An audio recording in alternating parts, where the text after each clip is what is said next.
Welcome to Food and Loathing, a podcast about dining in Las Vegas.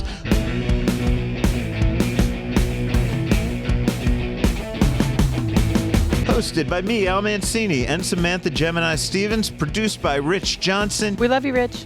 We love Rich. He's out traveling the world. That guy's had 3 homes since we've been doing this show. I know, it's amazing. With him. But we've got a great show for you. You just landed in Vegas, right? 7:30 this morning. Okay. So not a lot to talk about, I'm guessing. Not for me, sorry, but I will have more next week. So that's my promise. Well, this is a beautiful day anyway, because you don't really need me. You don't really need Gemini, because we have pretty much everybody from the James Trees fucking organization, like all of the head chefs. I was going to say, we're going to have to switch people out, because I don't think that our mixing board can handle the number of people who've deigned to join us today. We are sitting here in Bar Boheme, and, we've been excited because James Trees, good friend of this show, one of Las Vegas's top chefs by anybody's evaluation. Well, his birthday is Monday, August 11th, right around the corner, and all of his chefs are getting together to do a big dinner for him at Al Solito Posto. Again, it's on Monday, August 11th. You can get tickets on the website. You can get all the details over there on the Al Solito Posto website. So go check that out. But that's why we have this rare occasion to get all of these people in one room. We figured, fuck it, let's just have a lot of fun. We are going to have to roll through this show really, really quickly. I feel like before I go through where I've been dining, I kind of owe people a little bit of a explanation of why I've been off semi-ranting on social media. Look, suffice it to say, a little bit of a trademark. The news you guys have to know. The thing that you have to know is we're going to be changing neonnews.vegas, and that's going to be under the Food and Loathing brand, under this podcast brand. It's going to be foodandloathing.vegas. All of this part of a bit of a, let's just say, clarification with the people over at the Las Vegas Review Journal. You're being so nice. As to who owns what and who's allowed to do what and all kinds of things. It's, you know what, I'm not going to sit here and whine all about it. It looks like we came to an amicable decision. Good. A conclusion. I'm very happy about it. I think we're going to move forward. We're going to do great things as we move forward. Just go, you're going to have to go to foodandloathing.vegas instead of the Neon News. I'm going to give that back to them. They're now doing news over at Neon.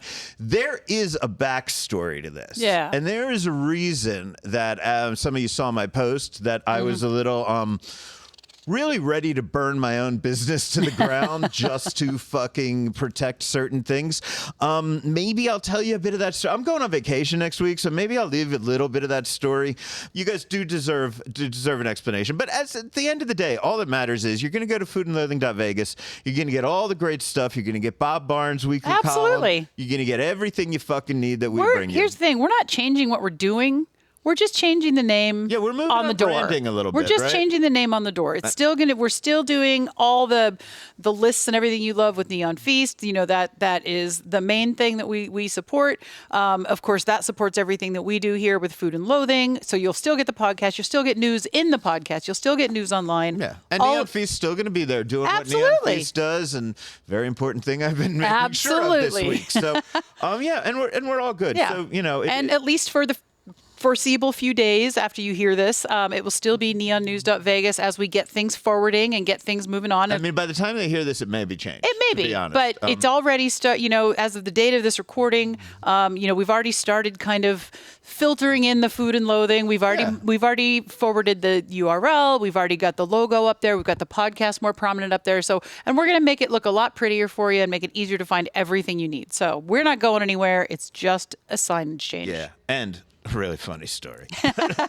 Okay, so with that out of the way, Gemini, I know you've been in Oklahoma City. I have been. And we've got a huge show, so I'm just going to rush through. Go for it. I want to hear what you guys have been doing. I went over to the MGM Grand to try that Friends experience. Yes, I saw some pictures. How was this? Which, if you were raised on Friends and you really, really love the show, I compare it to, I was raised on Star Trek, and I loved the Star Trek experience. Sure, absolutely. Right? I love that. So I was older when Friends happened, so I'm not so blown away by being able to have my picture taken taken on the couch saying pivot, pivot, pivot.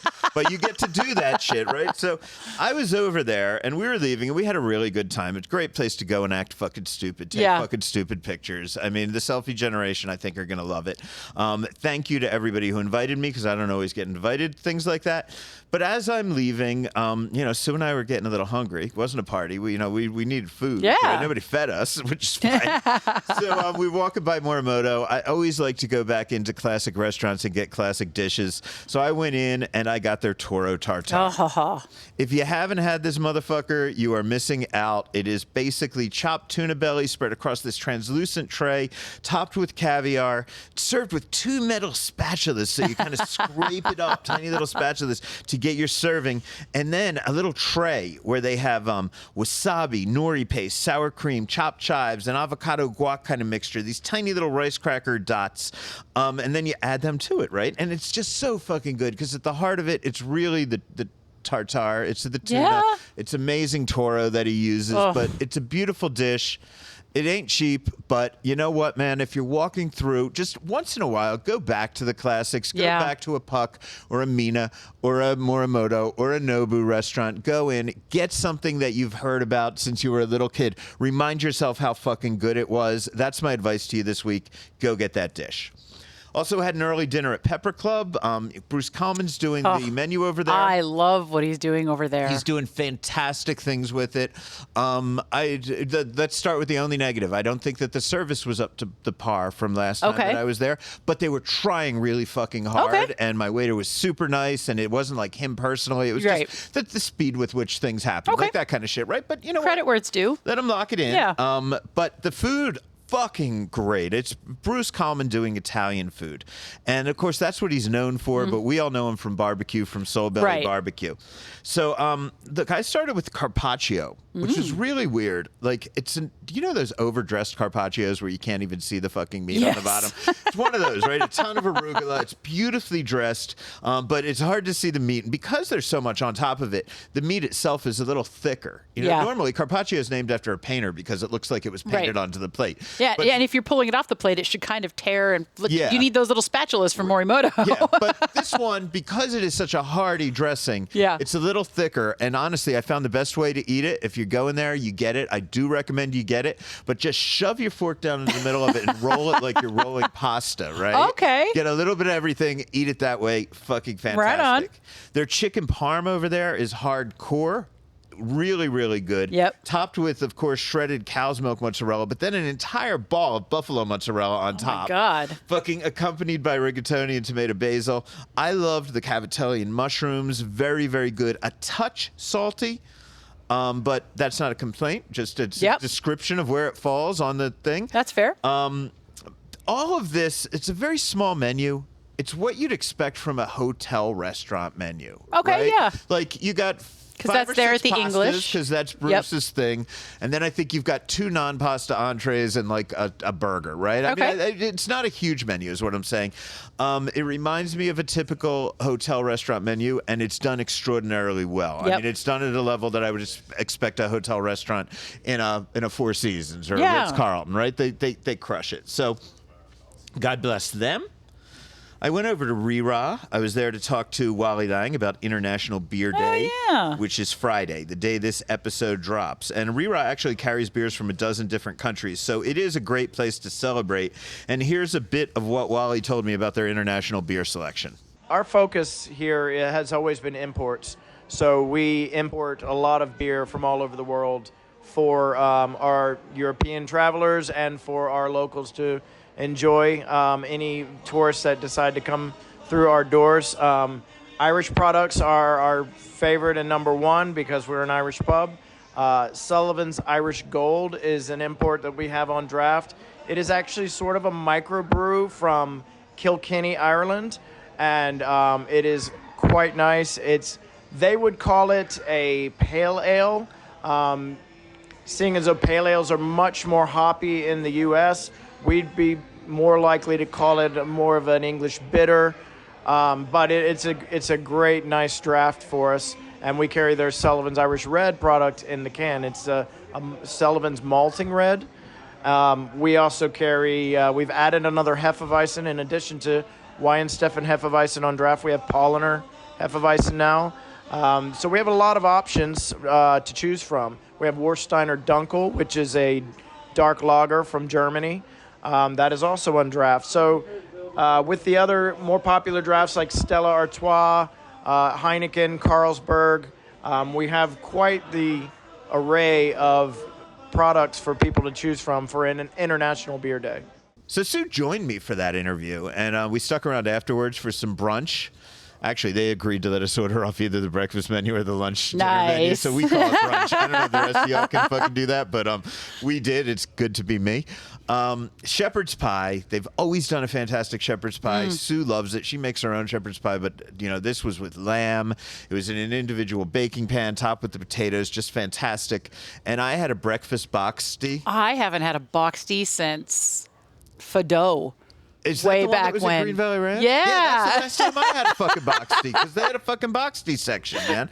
Well, this was done like a breakfast burrito, but wrapped in a potato pancake. By the way, that's what a box tea is. It's an Irish dish. They call it a potato crepe, but it's basically a thinner potato pancake that's wrapped around whatever you have, as if it were a burrito, right? So I did breakfast burrito that way, and that was fantastic. What else have we done? Oh, I had to get together, split up my VGK season tickets, so we went to Hard Hat Lounge and had Stay Tuned Burgers. Yeah. Best burgers in all of Las Vegas, perhaps, definitely in the contention for that for sure. honor by far. And and I had happy hour at Evolve with some friends, and I like Evolve Brewing and just their pizzas. I like again, the space down there. Yeah, you and I shared that pepperoni one day. Yeah. And that was about it for me. Well, still to come, the news and the happy hour report. But first, we're going to be joined by that plethora of chefs we mentioned earlier from various James Trees restaurants and Chef James himself to discuss the operations of a big-time restaurant group who doesn't think it's a restaurant group. And we should also mention we're doing this because it's James's birthday coming up. Because James's birthday is coming up. This is Food and Loathing.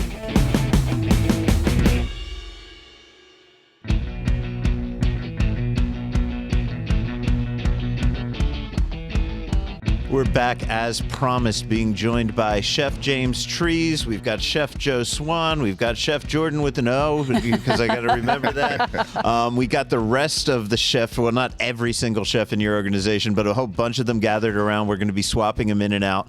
James, Jordan, Joe, welcome to the show.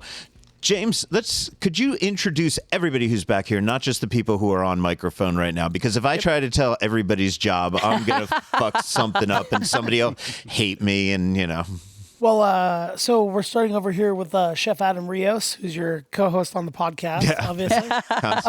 He runs Al Solido and is helping Joe with High Stakes. You have Chef Sean O'Hara, who runs all the stuff downtown, which is Esther's, soon-to-be Ada's, and Boheme. And so he kind of oversees all three of those restaurants. Then you have Chef Jordon Dunewood, who's our new executive chef here at Boheme, who's been with us from the beginning, but under the tutelage of Joe Swan, and now moving up into the number one position. You have Joe Swan, who's been with us. We've been trying to work together for years, and we finally made it happen. And now it's been a long time. We've been talking about it. Yeah. So now we're at the point where we're able to have him run High Stakes, and he's going to be taking over that brand. And with the assistance of Chef Adam, he's running that. And of course, we have Chef Jake Yergensen, the silent assassin. He is our pastry chef for across all the restaurants, and he runs his teams at every single restaurant and runs our bread production and is just an amazing human being. We actually have known each other for about 15 years. We worked together in Los Angeles at a restaurant called Fig with Ray Garcia. So, yeah, that was a pretty... So you have quite the team gathered here today, and I guess the reason... Am I a little hot there? No, I guess I'm good. That's just... I'm hot in my ears. No worries. The reason I wanted to have you here is I really wanted to talk a bit about what it means to have a restaurant group, right? And the reason... And I know you may not formally have the James Trees Restaurant Group of America or something, but, you got... But no, by the way, trademark, very important, so get a good trademark. I got a lawyer for you. But people frequently come up to me and say, why do we need another Gordon Ramsay restaurant? Why do we need another Michael Mina restaurant? Why do we need another Wolfgang Puck restaurant?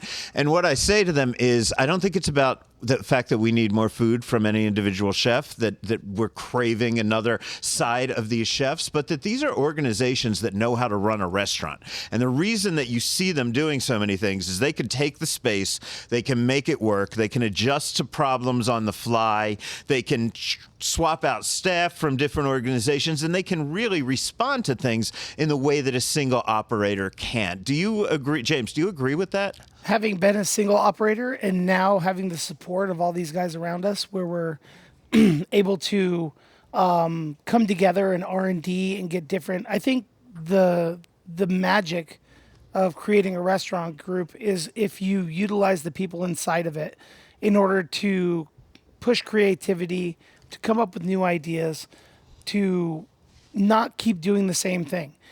The reason why it works for hotels is because they know what they're going to get. You hire Guy Fieri, you know what you're going to get. You hire Gordon Ramsay, you know there's going to be a Wellington on the menu and some scallops and a fucking risotto, right? You hire Michael Mina, there better be a fucking pot pie somewhere, right? That tuna tartare is the tuna tartare. I mean, it's the same one I was making in 1998, right? So these are the things that you have. I think the thing that like the next generation of restaurant groups that I look at, and we look at like restaurants like our friends who run Brat and Mountain in London, Tomos's group. They also have the Smoking Goat and about 7 other restaurants that no one knows about. Then you also have Consortium Holdings down in San Diego, who I think is probably one of the best restaurant groups in the country, right? And then you have the older restaurant groups like Danielle's Dinex group, right? Like Danielle's Dinex group has completely changed the way that they run those restaurants.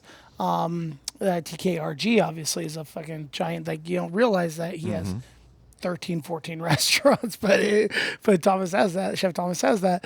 And I think what we're doing is a little different because we're not like recreating an Esther's. We're not recreating, a Boheme. We're kind of like looking at the market and then deciding what's not there and then filling a hole.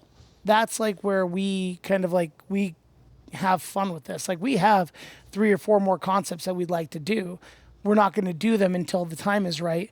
Right. So the idea is like, we're already working and thinking about those things. And like, if something becomes available, we have an answer for somebody. Right. And I think that there's a lot more of that than people think about, right? It's not just like, I want to open a restaurant. I do this one thing really, really well. I like this particular neighborhood. But a guy who's done as many restaurants as you've done, a person that's been in a group that's opened a lot of restaurants, you kind of understand that you have to wait till the opportunity is there to pair idea with location, with the timing of what people are looking for, right? So it's not a rush to get a product to market, but rather finding the product that works for the market that exists rather than trying to change that market. Is that fair? Very fair. I mean, like you can't fit a square peg into a round hole in this business. It shows ego and it shows unwillingness to change, and it will be the death of anyone who does that. Because the restaurant game nowadays is not what it was 10 years ago. It's not what it was 15 or 20 years ago. Margins have gotten so much smaller. Labor has become such a different game that you play. And if you have one way of doing things, you can't adjust and adapt to the market. You can't adjust, adapt to the neighborhood. You can't adjust, adapt to the season. And then all of a sudden, everything feels stale, right? Like one of the reasons why people are pushing back against, celebrity chef restaurants is because they feel stale, right? Like, they have to have those certain things. They have to have those certain elements.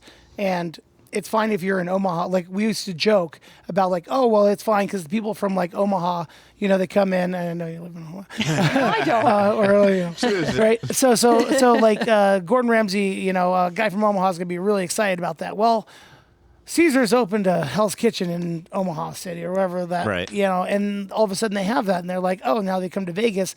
Now the thing in Vegas isn't as shiny. Right. Yeah. Right. Like when we travel, we go to these restaurants to go see the originality of places. Like Vegas, people used to come here to to have what they thought was originality, but it was always a watered down product. And I think one of the things that we're able to do is we don't water down our product. We don't cut corners. We have to have these brands stand up on their own. Cool. And that's one of the great things about being a locally based, group moving forward on things. So we're swapping out the chefs just to let everybody know we just don't have enough fucking microphones to talk to everybody.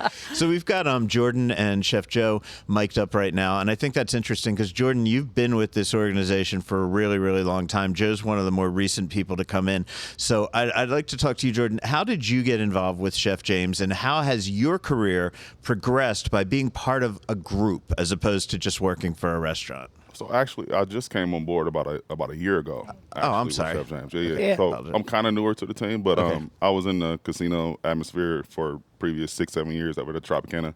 That got imploded.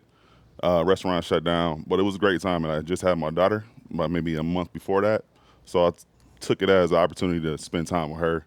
And then I met Chef James through other friend of a chef, and came in, staged, and it was a good opportunity for me to get in line, get back into cooking food again, scratch food. Being at the casino for that many years, really wasn't that much hands-on cooking. It's all about management, bottom line, comps, getting the people in, getting them out. That's kind of all it really was. Coming back here, it's all about food, family, doing things the right way. So that was a great opportunity for me to take a step back, relearn, retrain myself, and it was good, man. He had the French restaurant opening up.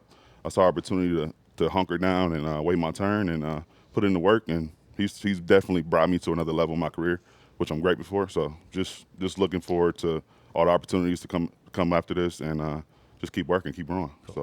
When you talk about stuff like that, what kind of values do you think that came to you as part of this group versus other places that you've worked? Man, just consistency, family, and just doing it the right way. I mean, like I said, being with the casino, it can get kind of muddled a little bit. They really don't. It's big money market corporations. You got a lot of people there that aren't on property telling you how to do things. Chef James is very hands-on. He comes in, he shows you how he wants it done. He asks how you would change it, and you meet in the middle to give you creative avenues to kind of put your spill on food, put your feel on how you want to operate, and that's great, man. In casinos, a lot of places don't get the opportunity to do that. I was with Chef Robert Irvine for 6 years. He was a great chef, but he had styles of food that he wanted to put out, and that's what we put out. So being here, I can kind of put my spin on some things, be creative, and just get back into being in food. So that's great for me. Your voice can be heard. Yes. That's awesome. Yeah. Absolutely. Joe, I have been following your career and eating your food for, probably Eiffel Tower originally. And yeah, likely Eiffel Tower. It's been a long time. Yeah, a long time. And you've been through, of course, Michael Simon's organization. You've been over at Hawthorne Grill, over at J.W. Marriott. I'm sure I'm forgetting a lot of places. Yeah. How'd you get involved with Chef James? Were you brought on for a specific project, or were you just being folded into the organization here? James, when did we meet? Can't even recall. 2003. Probably. 20 years ago. It's been a long time.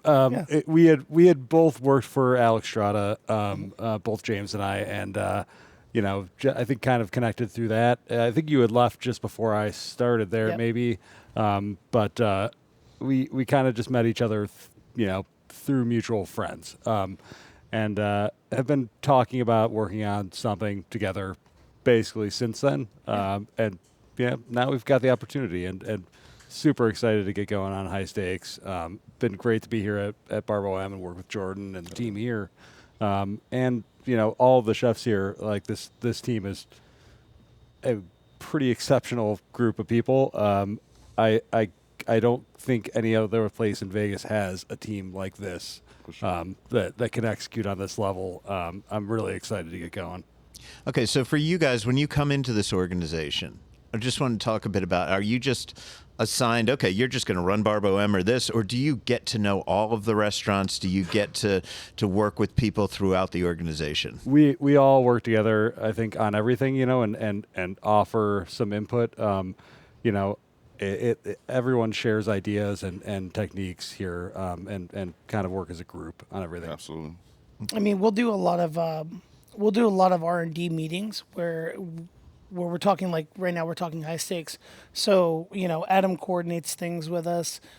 Chef Sean works on getting products. We work on base recipes and stuff like that. And then we sit down and we eat each other's food as we kind of create it, and it becomes our food, right? Like, like there's always that thing in the restaurant group where they're like, oh yeah, well, if you make this, well, this is going to be, a James Trees dish. And I'm like, fuck no. I'm like this is our food as a group. We all have to get behind it, and we all have to be like, if I think something and these guys know that they can say you're wrong, or like, I don't agree with you and this and that. And I'm like, okay, cool. Like, talk me through it, man. And we work together on a really, really on a peer-to-peer basis, rather than like, I'm not trying to be anyone's boss. I feel lucky to be in the position I am, and to have these guys and have the open, honest communication when we're developing food. I think it shows up on the plate, and I also think it shows up to the guests in a way where they can tell that people care about what we do, and that's the biggest part of it. So from your point of view, Joe, you came in, you started working at a French restaurant here, right? But you're also developing the steakhouse. So you're kind of working, I guess all of you guys, sort of in multiple roles at all times, right? How large an organization is this? How many people, if we consider front of the house, back of the house, how many people are within this organization? Oh gosh, who knows? A couple dozen, more, 100? Oh, I was like, thought like total employees, I think like 200, but I think it's more than that, right? Is it? I don't know. Yeah, it's probably more like 500, but no, wow. no, Wow, really? no. You employ everybody. When Can I have a we job? open the Rio, Right. for sure. it'll be up Yeah. to that. But I mean, with how many people are at Esther's? A lot. Yeah. Yeah.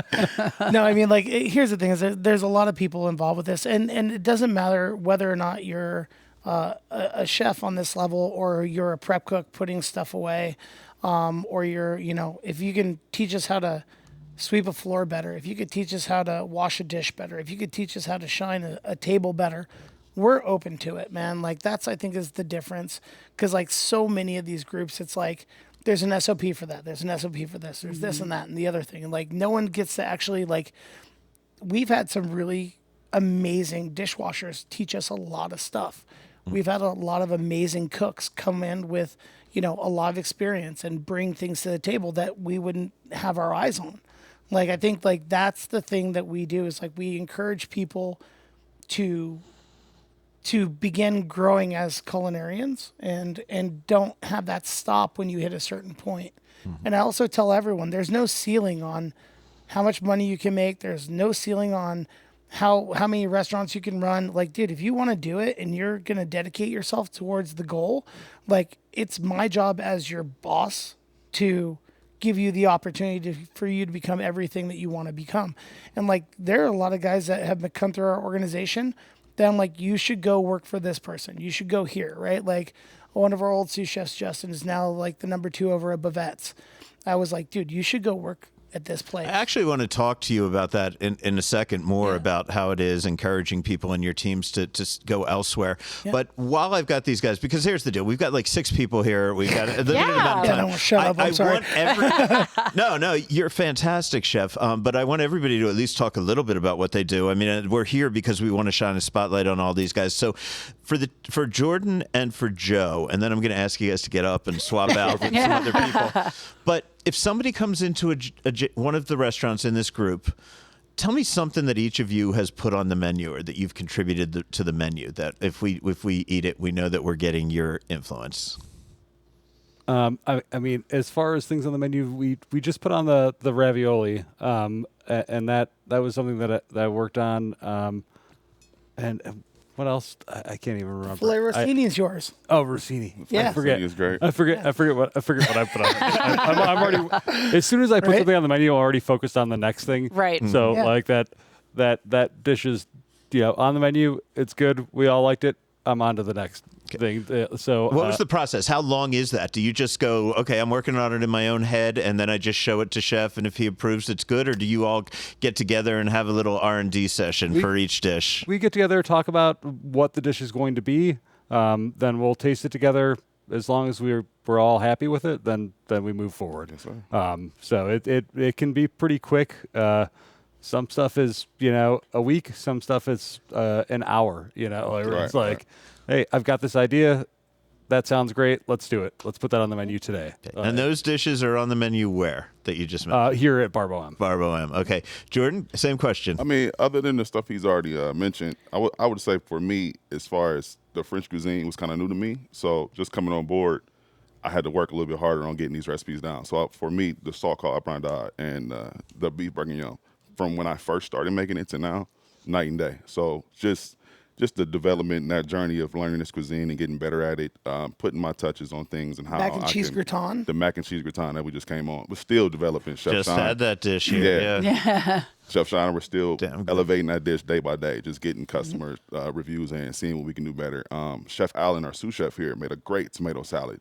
He worked at Alinea for a little while, brought it on. We kind of made a plate that was elegant. Chef James came in, switched a couple things up, took some components away, added some things, and it's a evolving door. We're allowed to be ourselves, put stuff on the menu, be creative, and if something we don't like it's not the end of the world. Let's figure out how we can change it. Let's figure out how we can make it better.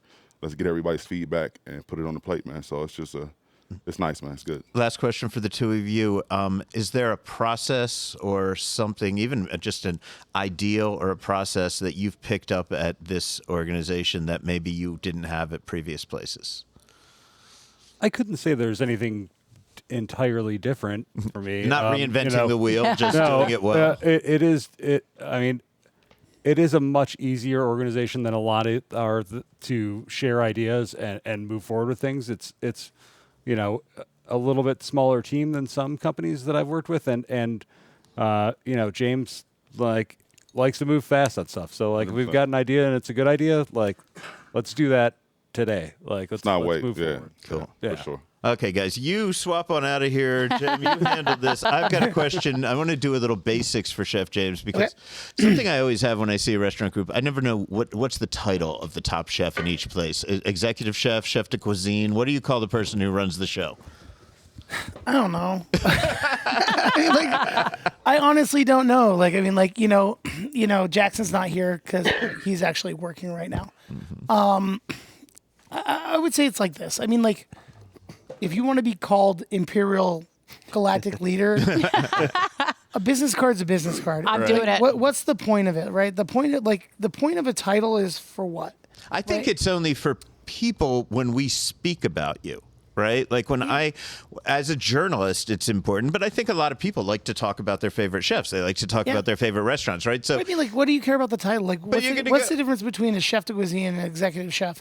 In theory, the chef de cuisine works with the food and the executive chef works with the schedule. That's it. So, but we all do schedules. He does schedules, He does schedules. I just figure if somebody's called chef, I call them chef. Yeah, it's called chef. Chef. Right? It's the same thing with it's the reason none of us wear those big double-breasted white jacket bullshit things from 1950s. It's because at some point you just take the armor off and it's about being a person, right? When you talk about personal cuisine, you talk about personal restaurants, and then you have these people with the armor on, they have their. I remember a chef who used to have every one of his restaurants, every patch. Oh yeah. You're some fucking black belt, 7th degree Taekwondo master. I'm why do you need that, bro? We should. It's so funny because you're in a bacon belt. Yeah, no. I say just keep your name on them because people like me are really shitty with names, and that's the reason I report on this industry because you all wear name tags. Do you know how many chef jackets I have? I'm gonna send you pictures with the wrong names. With the wrong, where they spelled my last name wrong. How? They take an E out or they leave the S off. I have Tress and I have a lot of tree. James, introduce the people that just sat All right, down. so just sitting down, obviously, Chef Jake, our corporate pastry chef, he can call himself, he is supreme bread leader, carb giver, and sugar bringer. And then you also have Chef Adam, who is amazing. We are so lucky that he is part of our group, and he is now becoming corporate chef for High Stakes, and he runs All Slido as his day-to-day job. But, he has such a great team over there with Evan, Paco, and Carlos that we feel really good with where he's at to be able to have him come and obviously different people bring different things to the group. One of the things that I am really, really proud of is to see the way that Adam has run All Slido.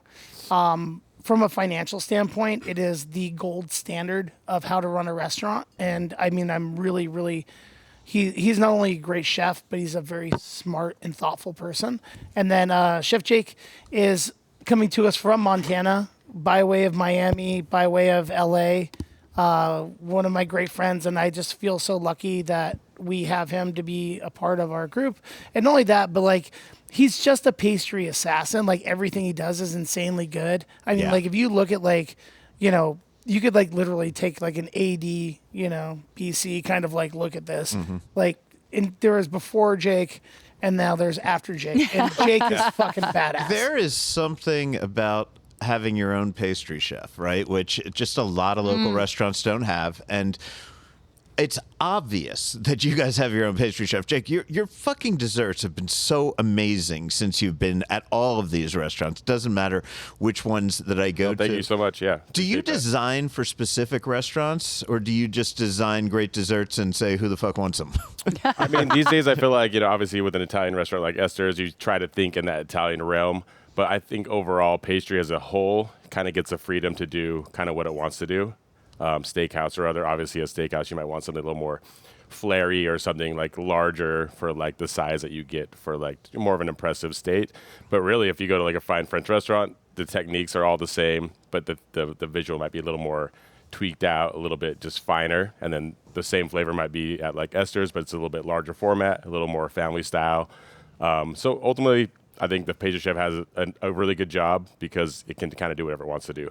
You know, sometimes you're held to, as a chef, you know, this is our cuisine, we stick with that. Obviously, I can just take any pudding and put it with this or a cake or whatever, and it doesn't have to be a cuisine driven.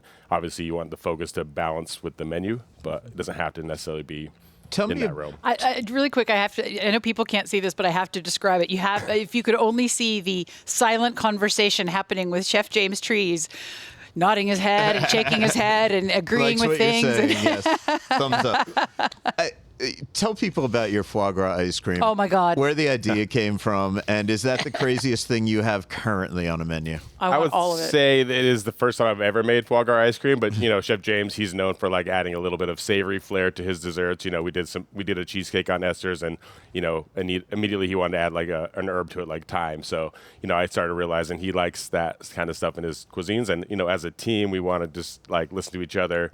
I'm a good collaborator, so if chefs have ideas, Chef Sean, Chef Adam, anybody kind of, I listen to it. I'm not like, I don't have an ego to where I'm like, it just has to be my thing. This is it. Like, if the dessert's good, if things are good and the input's good, let's just put it out there and let's make, you know, some sales. And make sure everybody has a good experience, you know. Cool. Could you guys, I'm going to ask you guys to swap in and swap out. Adam, I mean, you practically own this podcast anymore. You've been on every one for this week. But I'm particularly intrigued in the interaction between Esther's Kitchen and Al Solito Posto. Sure. They are, first of all, probably two best known of the restaurants here, but they're both Italian restaurants, and they are drastically different Italian restaurants. Very different. That's a rarity for me to see within one organization. But how does that play with you guys designing your menus? Is there any interaction between Esther's and Al Solito Posto? Do you ever take ideas from each other, or is there like this separation of church and state kind of deal? Because, and for those who don't know, and correct me if I'm wrong, I believe Esther's, I describe it as much more California style, Italian cuisine, and by American standards, and I would describe Al Solito Posto as more northeastern U.S. Italian American style. But of course, they're not strict to that, and I want to make that clear. But so how do you and the team at Esther's like work out a balance? It's interesting because, you know, there is that big difference between the two types of cuisines, but Chef Sean and I, you know, Sean was running Esther's Kitchen for a couple of years now. I've been out at Al Solito for about 3 years now, and we collaborate as more as friends. It's not really like, hey, you have to do this, I have to do this, I need to come up with this or whatever. I've always been inspired by the food at Esther's. I see it as very different, but we are, I don't want to say handcuffed to the northeastern New York Italian style of cuisine, but it's definitely a different approach where you're having your spaghetti and meatballs, you're having your lasagna, you're having things that are a little bit more traditional in style, whereas Esther's can be a little bit more freeform. Where we collaborate more than anything else is, hey, give me, you know, we need a pasta recipe, or we need a base recipe that we can collaborate on, and we send each other stuff all the time, or oftentimes we're running out of product and we need to borrow from each other, and so we make that delivery. And I was about to ask that, like, do things like the pasta dough and the pizza dough and things like that, do they cross over, or are they different between restaurants? They're different. very different, but at the same time, we do pull from each other every now and again. If we're working on a new dish or something, we can certainly help each other out with that. But they're almost very different companies, because in a way they are. Al Solito Posto is joint owned by Chef James Trees and the Lev Restaurant Group, which I'm also a part of. And so there was always a very kind of a distinct delineation in the way that they were run, and that's certainly evolved over the years. And taking that to different levels where we have a lot more autonomy of what we can do over there. And I don't go to James for every change that we need to make. It's very, very cool that he lets me have complete freedom to run the menu as the way I am. And Chef and our general manager, Chris Mattson, he can run the front of the house the way he wants to. And it's very different than the way he runs Esther's Kitchen. But that's just because of the kind of the unique circumstance of the ownership in there. But yeah, I mean, it's like if the cool thing is that Jeff finds the best partner anyone can have, because he's like, just do the thing, right? And so like we got to a point, and we've had this really like long, probably like we've been in business for almost 7 years now together, and started with Ada's, the original Ada's, and. I kind of like listened to what he wanted then. And I was like, okay, kind of cool. And then as we kind of like have evolved over the years, it's more like, I'll run these restaurants. You have other fun things you want to go do that. I'll do this. We'll take care of this. We lock this down. And now it's about improving our game and getting the systems. And then the cool thing is Lev Group has now, like, we've adopted some of their systems. They've adopted some of our systems. And through that, I think we've become better at like what we do across the board for all the restaurants. But that's a big part of it. But like the way I always think about it is like you got East Coast and West Coast, right? So you got East Coast Italian, West Coast Italian. Like, but the cool thing is like Chef Sean, he did Italian food at Del Posto, under Mark Laudner. So, before he went, he's not even going to say this, he's going to say California, but he really means the French Laundry. So he was in California for a bunch of years, right? And so, like, here's the cool thing is, like, we have these great guys, and, like, I don't get in his way. Like, my job is to get out of people's way. My job is to clear the road in front of them so they can run, Like, so much of Las Vegas, and the reason why we don't see the growth and the innovation in the hotels is because they put up so many roadblocks to where like you can't run. You have to like walk and stop. Well, here we are running with right? Scissors. Yeah, exactly. And it's my job. It's my job to kind of push the barriers out of the way in front of these guys to allow them to do what they want to do. We haven't heard from Chef Sean yet. Chef, you are entrusted with what I think most people would call the crown jewel of James's little empire here. I mean, Esther's Kitchen, the little restaurant that could. I remember, we all remember the early days, and you changed a neighborhood. So there's a lot of history that goes with Esther's Kitchen. How's that play into running that restaurant? I mean, it's a lot of responsibility for sure, because it is James's, it's his baby. But, I think through working with James and collaborating with our team, it's like I think I have a pretty good vision of what is like an Esther's Kitchen dish and just what fits the vibe of what we're trying to do there. And it's great now that we have, so many different places. Like French cooking is definitely more my wheelhouse than Italian cooking. So it's like if I want to come down here and make a foie gras terrine, I can do that and then go back to Esther's. And that actually happens? Yeah. That's fucking awesome, man. And then, go to Esther's and make a new pizza. It's like it's really a cool position to be in, and it's great that Chef James. He had a really good Saturday. This last Saturday, he like started at Esther's, changed the pizza, came down here, did a bunch of foie work, changed a couple things, went back down, made the raviolis for Boheme, came back down, brought him down. Like he had a really good day. That was like 7 miles of walking. Like 7 miles of walking, like 3 blocks at a time. Yeah. But that's super cool, and I guess that's got to play into it. And I know that you're moving you're moving Ada's Food and Wine down to this neighborhood as well, and I'm bummed that Chef Jackson's not here because I love Chef Jackson and his food as well. Hey, there he is. He walks right in. Oh man, as we're so over time right now, and I so don't give a fuck. Yeah. So. Chef, how are you, man? I'm doing well. How about yourself? I'm doing well. Well, the Timing is epic. The question that the topic was what it's like to have all these restaurants within kind of walking distance of each other, and you're now going to be within that walking distance. Are you looking forward to that, or do you like having your space a little further away? Oh, we're very, very excited about it. No, I want to be down here. I can't wait to be down here. Just the potential to have all of the collaboration. I mean, it's incredible getting to hang out with other chefs and talk with other chefs and being able to bounce ideas. And so we can't wait. I can't wait. I always viewed you as the mad scientist of this group. This is Jackson Stamper, by the way, executive chef at Ada's Food and Wine, my favorite restaurant in the James Trees Empire, because I never know what the fuck I'm going to get when I go in there.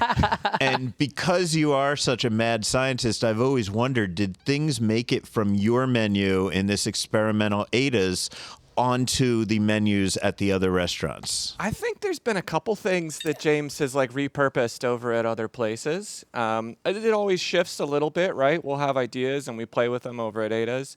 And sometimes it works for us, sometimes it doesn't. But some things just work better at different spaces. And so that definitely happens. Cool. Do you got anything else? Because I got a couple more topics, but No, I've been go nuts. dominating this whole thing. No, I'm fine with it. Wait, Eric's got a question. Are we going to talk about the dinner? Yeah, well, we were going to lead into that, and we were going to come out of that. Yeah, but okay, let's do this. The reason we were able to get all you guys together, and this will be in our lead at the top of our show as well, is that you are doing a birthday party dinner for James Trees. It's going to be at Al Solito Posto. Just for the folks who are mic'd up right now, what's that experience been like planning that dinner? It's been a lot of fun. Oh, by the way, date. Let's get the date. Let's get the August dollar. 11th. My actual birthday is August 11th. Monday, August 11th. Yes. All the people who have been sending me happy birthday things because of the posts that are coming out on this, thank you all very much. I appreciate you guys. Yes. So, guys, what's it been like working on that? It's been a lot of fun. I mean, it's great to work with such an amazing group of chefs and collaborate. And I mean, for this dinner, we basically just all chose a course that we wanted to do. And yeah, it's going to be fun. Do you have it locked in? Mostly. What are you making?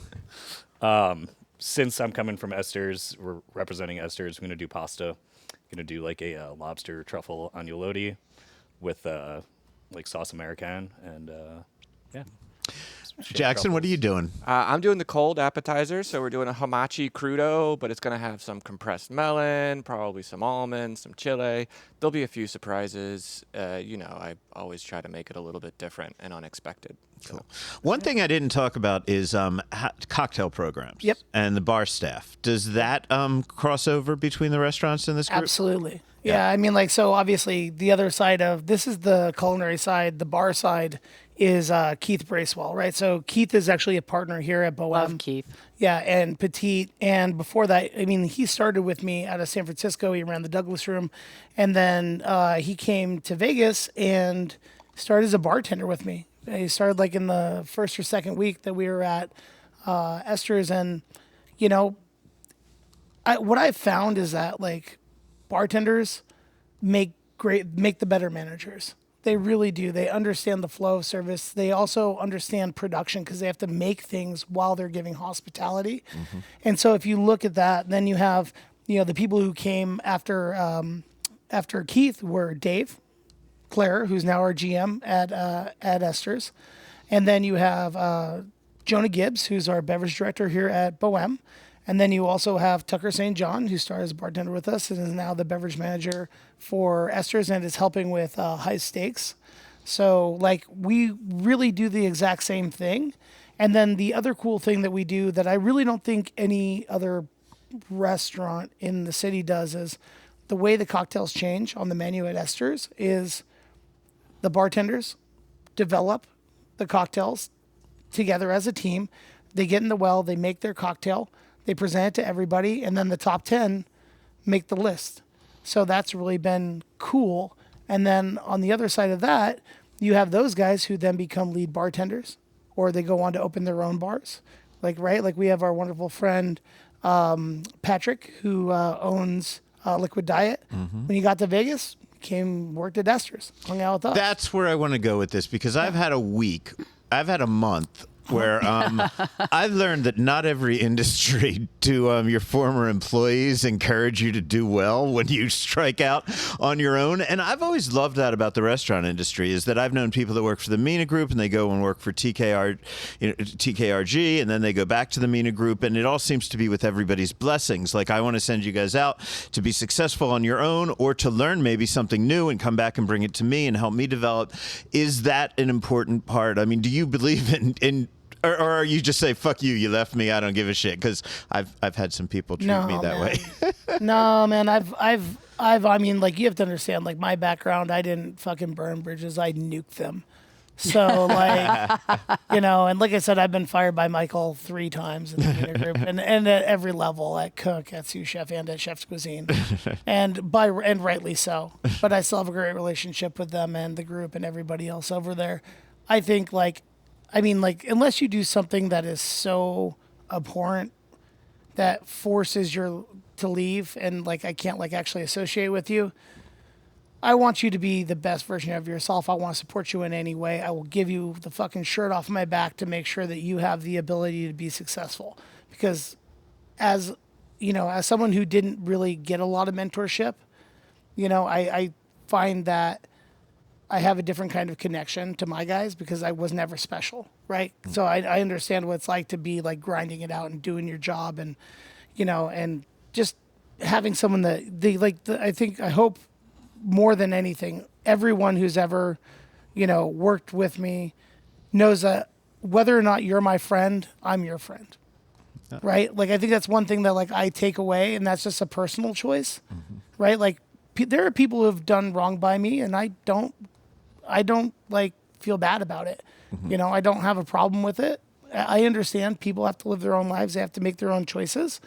And I just want to be surrounded by people who are happy and moving forward. And if you're not happy, then maybe this isn't for you and you can go do your own thing. And if you're happy doing it, then why wouldn't I be happy for you? Right. Like, I think like that, like,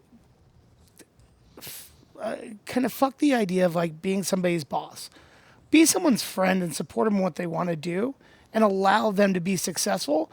And the more you do that, the more successful you're going to be, right? Like at the end of the day, like the more successful Jackson or Sean or Jake or Adam or Joe or anybody who works with me, like the more successful they are, the more successful I am. That's the reason why I love doing a podcast like this where we're talking about them. Because like they're the ones who are actually in the restaurants every day making it happen. Like my job is to make sure that like if the trash doesn't get taken out, that he knows who to call or how to get it done. If like if Jackson's VitaPrep breaks, like rather than have to jump through hoops, I'm like, let's get you another one. Let's grab you a cup from down the street. Blah blah blah. Let's do this, right? If Jake needs a chocolate and Rober, like, pull the trigger, like, hey, we need to do baguettes for Boheme. We need to get a baguette shaper.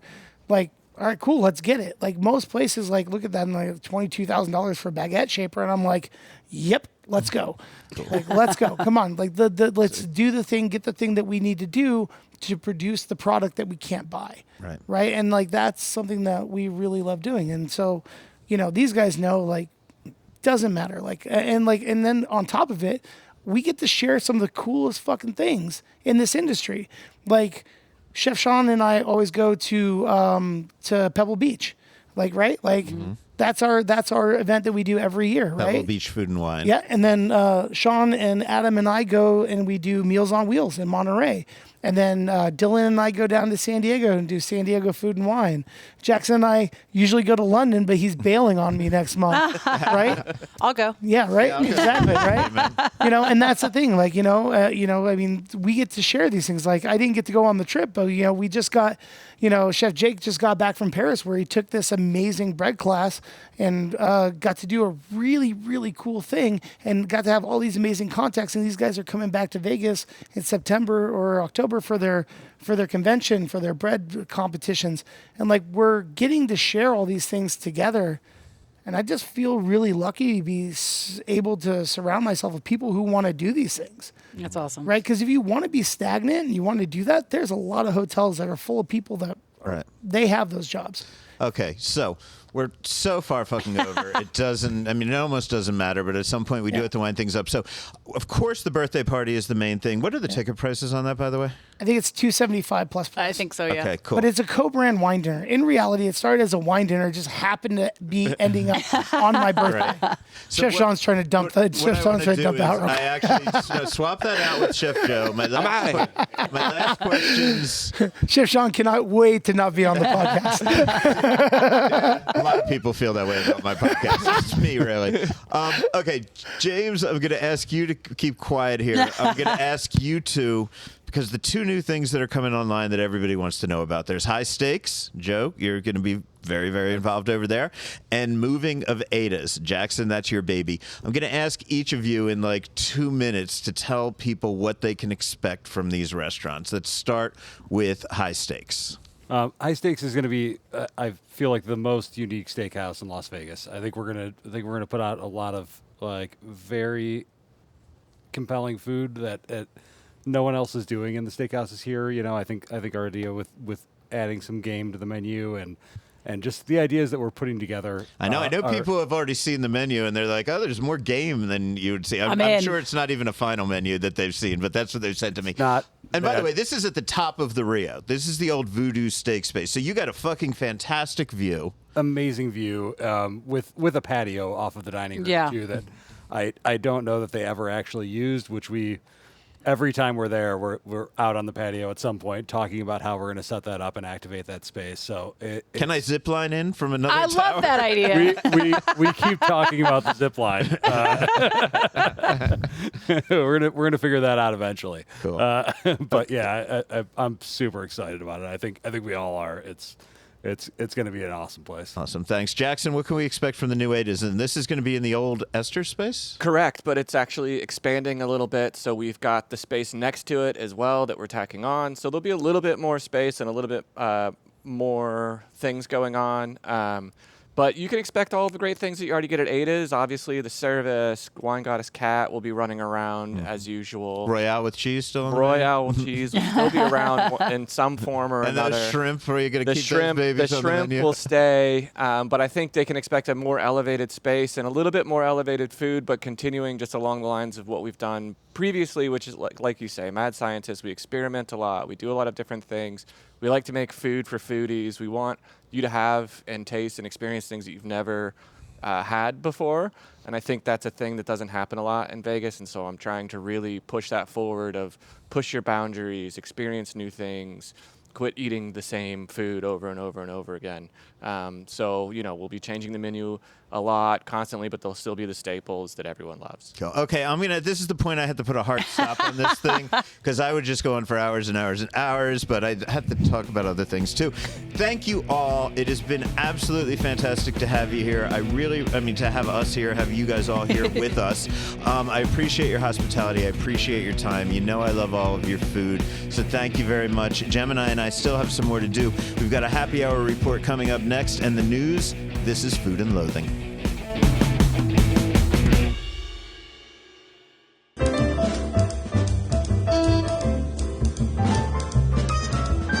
It is that time. You know what happens right after the center interview and right before the news. We talk to you about happy hours, because we know you may be listening to this as you're getting out of work and you just can't go home without putting some good food and some good booze in your mouth at a good price. The man I always look to for advice on where to do that, how to do it, the best, tastiest ways to do that is Andrew Morgan. He's the creator of happyhourvegas.com. It is your one-stop resource for researching happy hours here in Las Vegas. Andrew, welcome back. Thank you, sir. I'm good to be back. And you're right. There is no shortage of happy hours in this town. Last count was 407 happy hours that we have indexed in happyhourvegas.com. Seems to me that there's more added every week. As some wonky things happen in the economy in this town, more people are looking to get more guests coming in the door.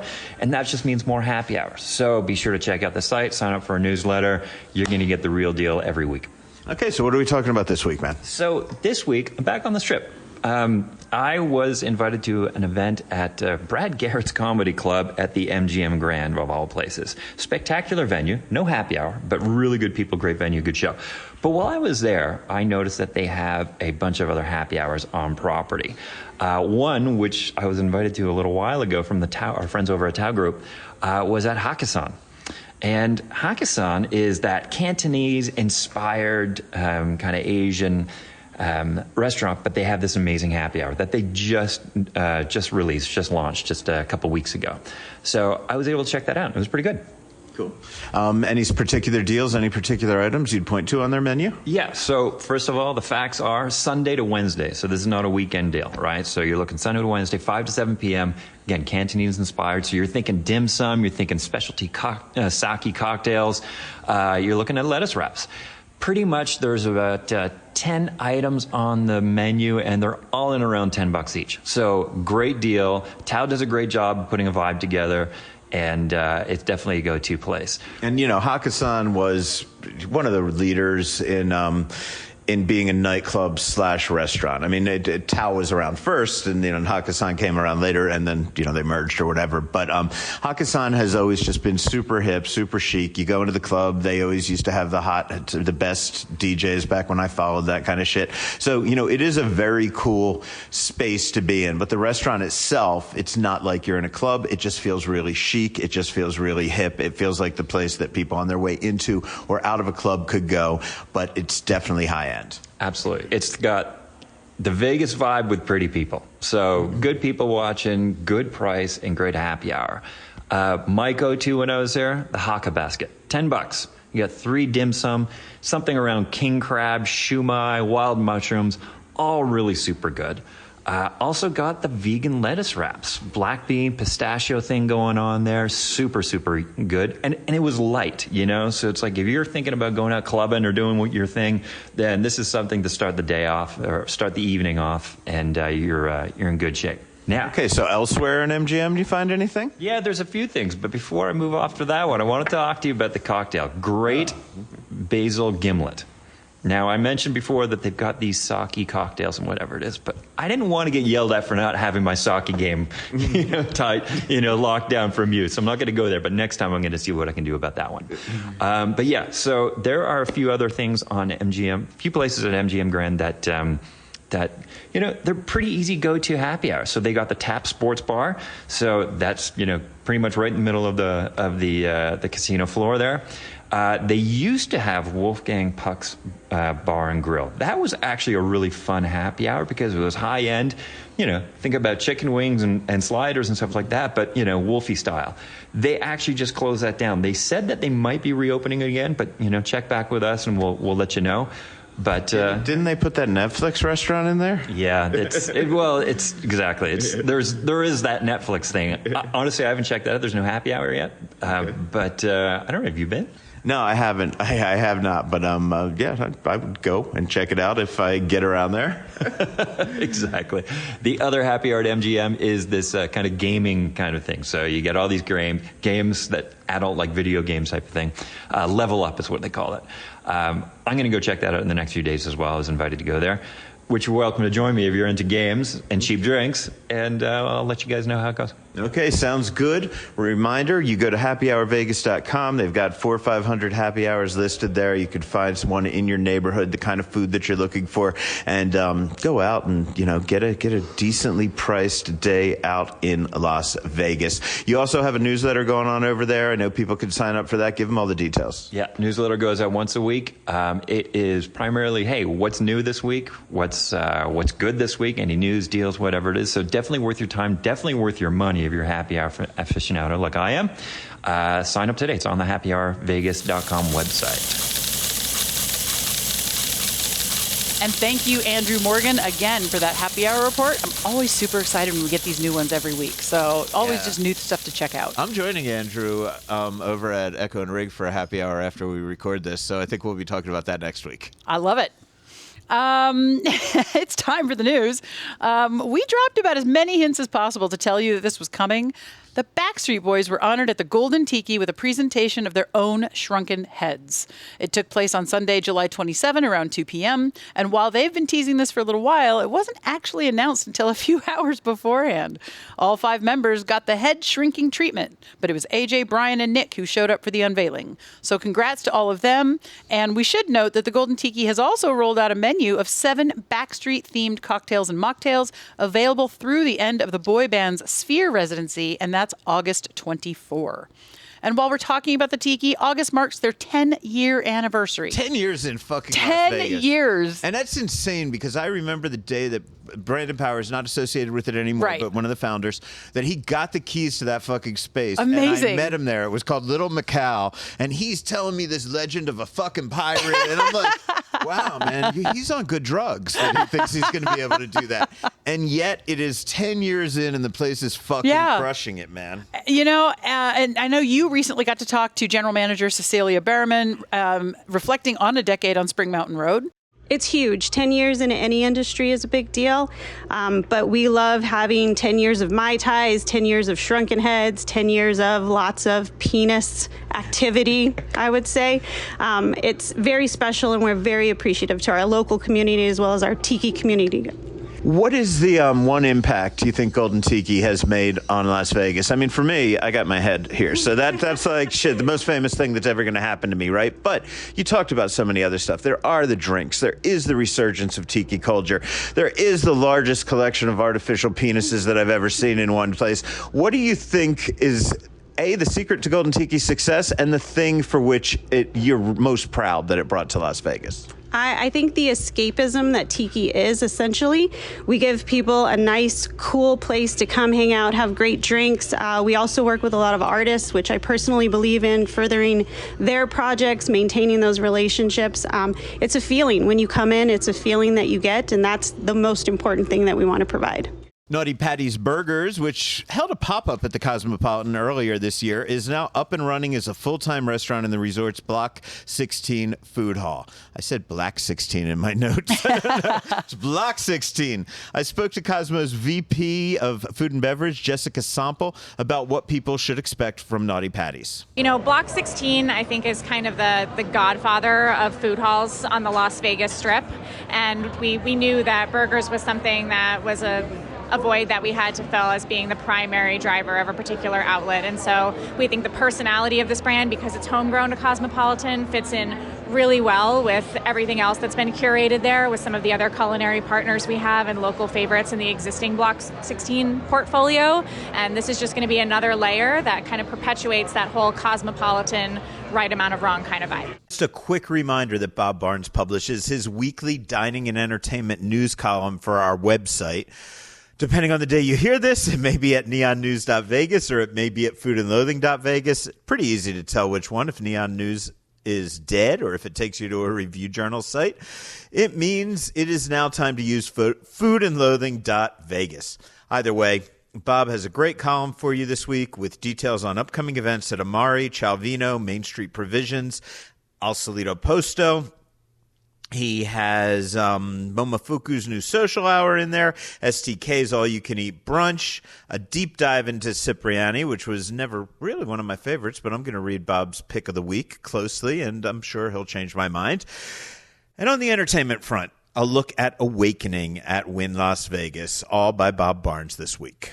We told you last week that Big B's Texas Barbecue has finally opened their new West Side location on Sahara and Cimarron, and I spoke with Natalia Baggio about it. They're definitely very happy about it. It's definitely been a long road. Took us quite a bit longer than we expected.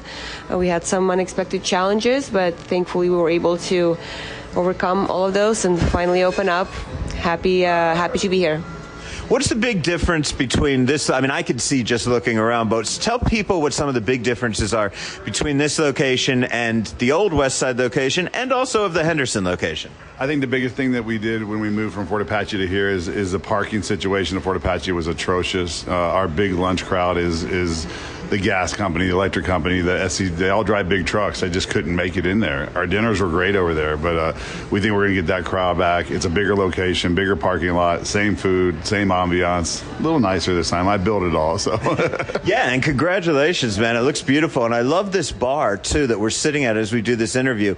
Very large bar area. You always had a good bar at Fort Apache, but it was never sort of the center of attention the way this is. So are you trying to bring the bar to life a bit more? Definitely going to go after, as you can see, a lot of TVs up. We're going to go out and get the NFL package this year, show games. The NFL has been all over the place as far as how they broadcast their games. So people that have to buy it at home, don't. Just come have a plate of barbecue and a beer and bring your friends and watch the games here. So that's what we're going to do for the NFL this year, is really go after the NFL games on Sunday, Monday, and Thursday. Okay, NFL's one thing, but I know that college football tends to be a big deal with people from Texas in this place. Can you tell me who should come here to watch college football games? Well, we welcome everybody. I don't even hang my alma mater because Texas people are crazy about their colleges, but A&M has this store as far as the watch party. They'll be here every week. UT has the Henderson location, and I'm not going to put it out there, but the A&M guys are fun, man. They come in, they drink beer, they're the blue collar workers, and the UT guys bring their coffee and donuts. It's just two different groups of people, but we love them all. We love all Texas, but it is, you do see the difference in the schools and the organizations on the football field and watching the games. Okay, remind people what you offer here at Big B's and how you serve it. And I know there are a few things that you do a little differently, like being able to order, the wet or the dry when you order the brisket. So one of you guys tell me about the menu, tell me about your style of cooking. Okay, so we do everything that we can possibly do to create that Texas profile, that flavor of mesquite. We serve brisket. We do offer a lean and moist cut. We have tri-tip, which we won't find in Texas. Hot links, both sausage, jalapeno cheese, and regular.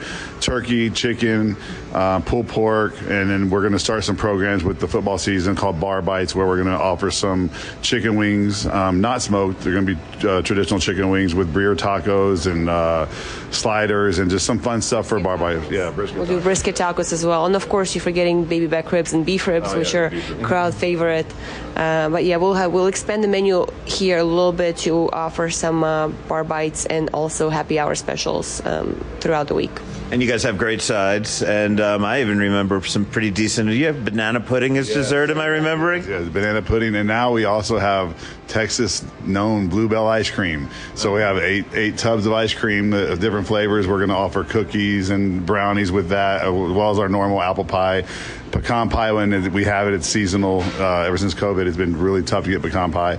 But we'll be offering some new desserts as well. Churros with the banana pudding, if you will. Just something different. Cool. Okay, so tell people, what are your hours? Where are you located here in the Summerlin adjacent neighborhood? And also remind people where you are in Henderson. So our new Summerlin location, I don't know if we can really call it Summerlin, but Summerlin adjacent. It's 8125 West Sahara, Suite 300, and it's pretty much in the lakes area. We are opening 11 a.m. to 9 p.m. every day, but I feel like this location may expand the hours, at least on the weekends. Our flagship store is in Henderson on 3019 St. Rose Parkway in Henderson, Nevada. That one's been open almost 10 years now, and that was our first baby, and still that's amazing. So come join us for some Texas style barbecue. Natalia, of course, and her husband, Brian, are the founders, owners, and geniuses behind that wonderful restaurant, Big B's Texas Barbecue, one of the best barbecue restaurants in Las Vegas, on our list at Neon Feast. Absolutely. And I think we just let everybody know last week that they just did their soft opening for the Sahara location. That's over by Cimarron, behind the Marie Calendars. You can't miss it. That's actually what we were just talking about. I'll take it out. You don't have to. Oh, man. I just want to make sure we get it all in there. I'm so bad at telling people where things are located. I know. I always try to do that, man, because people are too lazy to Google. Right? We got to tell them where shit is, or ask ChatGPT. That's right. Where's my restaurant? Okay, one more time, man, because look, we had a fantastic episode today. We've never done an episode with like this type of a round table. No, I thought it went pretty fucking well. I loved it. Thanks to James. Thanks to Eric for putting it together. Thanks to all those chefs for being willing to wait their turn to fucking talk to us. The reason we're doing this is it's about the fourth time we're telling you, but James Trees' birthday party at Al Solito Posto, all of his chefs making a different dish. I love it. August 11th. You got to go. go to the Al Solito Posto website, and you'll get all the details on that. And thank you to everybody for being here. Huge thanks to James, all the chefs, everybody. I'm not going to mention everybody's name right now. You heard we introduced them. Also, thanks to Wally Lang, to Cecilia Berryman, to Natalia Vaggio, and to Jessica Sample. I am Al Mancini with Gemini Stevens, and on behalf of our wonderful producer, Rich Johnson, have a fantastic week, and make sure you stay hungry.